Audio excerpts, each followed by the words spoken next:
ইসরায়েলের প্রধানমন্ত্রী Benjamin Netanyahu ও যুক্তরাষ্ট্রের প্রেসিডেন্ট ডোনাল্ড ট্রাম্পের সম্পর্ক দিন দিন শীতল হয়ে পড়ছে এমন দাবি উঠেছে ইসরায়েলি একাধিক সংবাদ মাধ্যমে।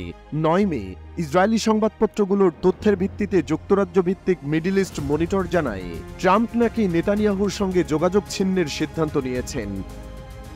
ট্রাম্পের ঘনিষ্ঠ মহলের অভিযোগ, নেতানিয়াহু ব্যক্তিগত ও রাজনৈতিক স্বার্থে তাকে প্রভাবিত করতে চেয়েছেন। এমন সন্দেহ থেকে ট্রাম্পের মনে নেতানিয়াহুর প্রতি আস্থার ভাঙন তৈরি হয়েছে।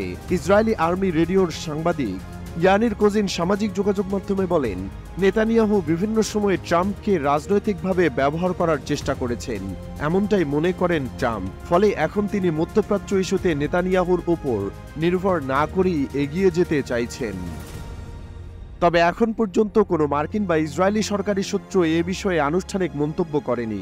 তবে ইসরায়েলের ডানপন্থী সংবাদপত্র ইসরায়েল হায়ম কোজিনের এই দাবির সঙ্গে সঙ্গতি রেখে জানায়, ট্রাম্প নেতানিয়াহুর সম্পর্কে টানাপোড়েনের বাস্তব এবং মধ্যপ্রাচ্য সংক্রান্ত একাধিক ইস্যুতে তাদের মতপার্থক্য প্রকাশ হয়ে উঠেছে। এই টানাপোড়েনের পেছনে রয়েছে আরও কিছু ঘটনা।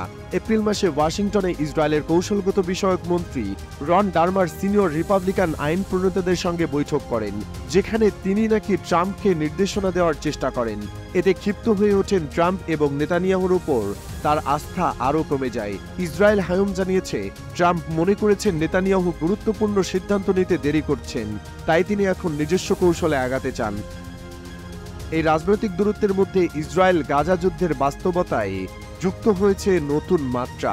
মার্কিন প্রেসিডেন্ট ট্রাম্পের মধ্যপ্রাচ্য বিষয়ক বিশেষ দূত স্টিভ উইটকফ সম্প্রতি দাবি করেছেন, গাজা যুদ্ধ ইসরায়েলের ইচ্ছাকৃতভাবে দীর্ঘায়িত করছে এবং বন্দিমুক্তির সম্ভাব্য চুক্তিতেও বাধা দিচ্ছে।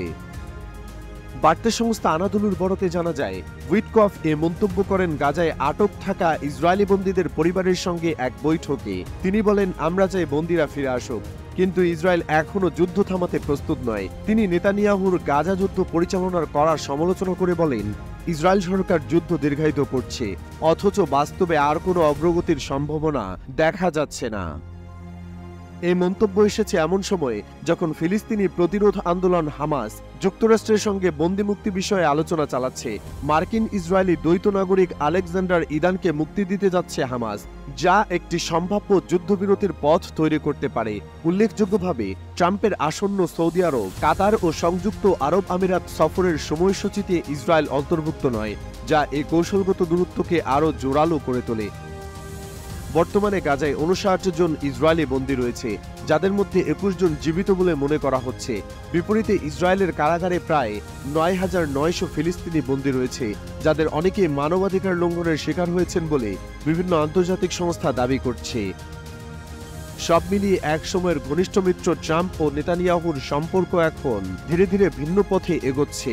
গাজা যুদ্ধ এবং বন্দিমুক্তির মতো গুরুত্বপূর্ণ ইস্যুতে মতপার্থক্য তাদের রাজনৈতিক সম্পর্কের ভবিষ্যৎকে আরও জটিল করে তুলেছে।